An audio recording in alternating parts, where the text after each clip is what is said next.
Hexe. Podcast-Bildbeschreibung. In der Mitte und im Mittelpunkt des Bildes steht ein Buch. Es hat einen einfarbigen roten Einband, einen goldgelben Rahmen und eine dünne schwarze Linie um jede Form.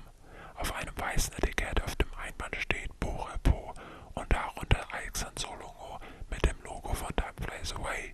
Ein schwarz-weißer Kreis mit verschiedenen Symbolen im Yin- und Yang-Stil. Der Hintergrund ist ein hellbraunes Pergamentpapier mit kleinem Text in dunkelbrauner Kalligraphie-Schrift, der nicht lesbar sein soll.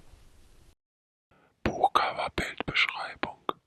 Im Hintergrund ist eine rot-grün angemalte Hütte aus Holz mit einem gelben Spitzendach, die auf einem Grasfeld steht, zu sehen. Ein schmaler Pfad mit Steinen führt zur Tür, geradeaus vom Betrachtenden aus. Dahinter stehen dünne Bäume mit grünen Blättern, ein paar kleine Berge oder Hügel und ein paar Regenwolken im Himmel. Zwischen zwei der Bäume ist eine Hängematte gespannt. Im Vordergrund steht die kleine alte Hexe mit ihrem Besen in den Händen haltend und zerrissene Kleider mit Pantoffeln an den Füßen tragend. Sie hat rote, wuschelige Haare, die ihr bis zu den Schultern gehen, und eine runde Brille auf der langen Nase. Außerdem lächelt sie und schaut zur Seite, vom Betrachtenden nach links.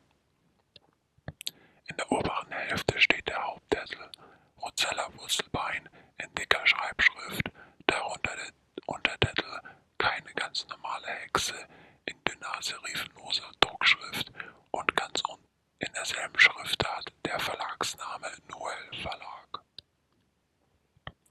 Klappentext. Dies ist die Geschichte von Rosella Wurzelbein, einer kleinen, ungewöhnlichen Hexe. Sie ist sehr kreativ und hat ständig neue Einfälle, sodass es selten langweilig mit ihr wird.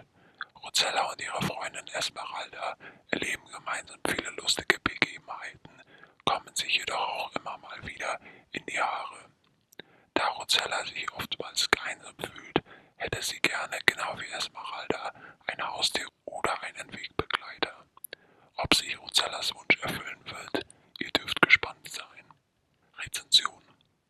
Das war schön und sehr lustig am Ende. Rosella ist eine sehr sympathische Protagonistin und Esmeralda, ihre beste Freundin, ebenso. Beide haben ihre Spitzenseiten, finden am Ende trotzdem immer wieder zueinander, lassen Auseinandersetzungen nie lange auf sich ruhen und wissen, wie Kommunikation funktioniert. Obwohl es mit über 200 Jahren wiederum auch nicht überraschend ist, dass die Charaktere reif sind. Aus diesem Grund fehlt es im Buch allerdings ein wenig an Schwung, da es kein Hindernis oder Ziel gibt, das die Protagonistin bzw. die Hauptcharaktere überwinden bzw. erreichen müssen. An sich finde ich es nicht schlimm, eine alltagsfokussierte Geschichte zu haben, die, ähnlich wie Kinderserien, episodisch aufgebaut ist und nur pro Folge oder Kapitel ein Ziel hat, anstatt ein Finale, auf das sie von Anfang bis Ende hinarbeiten. Sowas finde ich auch mal gut, einfach ein Buch zur Entspannung zu lesen, und nicht jede Geschichte braucht Drama oder Anspannung.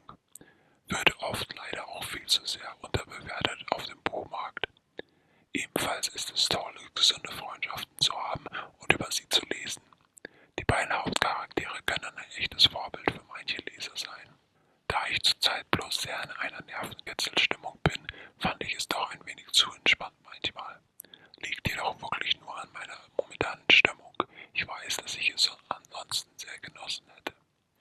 Ich glaube, das Buch wäre eine gute Lektüre in der Weihnachtszeit, nicht nur wegen dem letzten Kapitel mit der Sternenzaubernacht.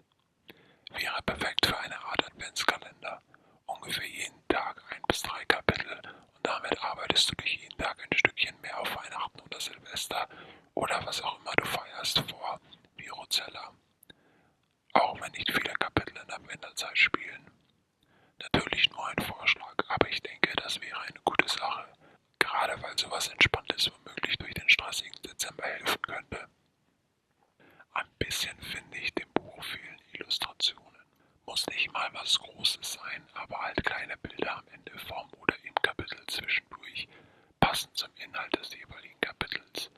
An sich braucht Mensch die nicht, um sich alles vorzustellen. Der Schreibstil ist gut genug, aber weil es eben ein Kinderbuch ist, hätte es gut gepasst.